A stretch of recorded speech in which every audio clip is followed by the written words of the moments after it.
ಕರ್ನಾಟಕದ ಕಾಫಿಯ ನಾಡು ಎಂದೇ ಪ್ರಸಿದ್ಧವಾಗಿರುವ ಚಿಕ್ಕಮಗಳೂರು ಜಿಲ್ಲೆಯು ಕರ್ನಾಟಕದ ಒಂದು ಪ್ರಮುಖ ಜಿಲ್ಲೆಯಾಗಿದೆ. ಕಾಫಿಯ ಉಗಮ ಸ್ಥಾನ.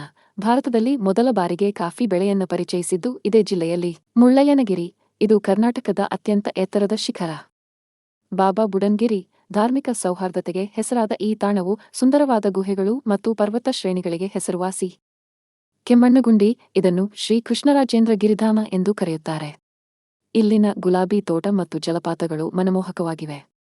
ಕುದುರೆಮುಖ, ಚಾರಣಿಗರ ನೆಚ್ಚಿನ ತಾಣ ಮತ್ತು ಜೀವವೈವಿಧ್ಯತೆಯಿಂದ ಕೂಡಿದ ರಾಷ್ಟ್ರೀಯ ಉದ್ಯಾನವನ. ಜೀವನದಿಗಳಾದ ತುಂಗಾ ಮತ್ತು ಭದ್ರಾ ನದಿಗಳು ಈ ಜಿಲ್ಲೆಯಲ್ಲೇ ಉಗಮಿಸುತ್ತವೆ. ಶೃಂಗೇರಿ, ಆದಿ ಶಂಕರಾಚಾರ್ಯರು ಸ್ಥಾಪಿಸಿದ ಮೊದಲ ಶಾರದಾ ಪೀಠವು ತುಂಗಾ ನದಿಯ ದಡದಲ್ಲಿದೆ. ಹೊರನಾಡು, ಪ್ರಸಿದ್ಧ ಅನ್ನಪೂರ್ಣೇಶ್ವರಿ ದೇವಾಲಯ ಇಲ್ಲಿದೆ. ದಟ್ಟವಾದ ಅರಣ್ಯ, ಮಲೆನಾಡಿನ ಸೊಬಗು ಮತ್ತು ಹಸಿರು ಕಾನನಗಳಿಂದಾಗಿ ಇದನ್ನು ಕರ್ನಾಟಕದ ಸ್ವಿಟ್ಜರ್ಲ್ಯಾಂಡ್ ಎಂದು ಕರೆಯಲಾಗುತ್ತದೆ.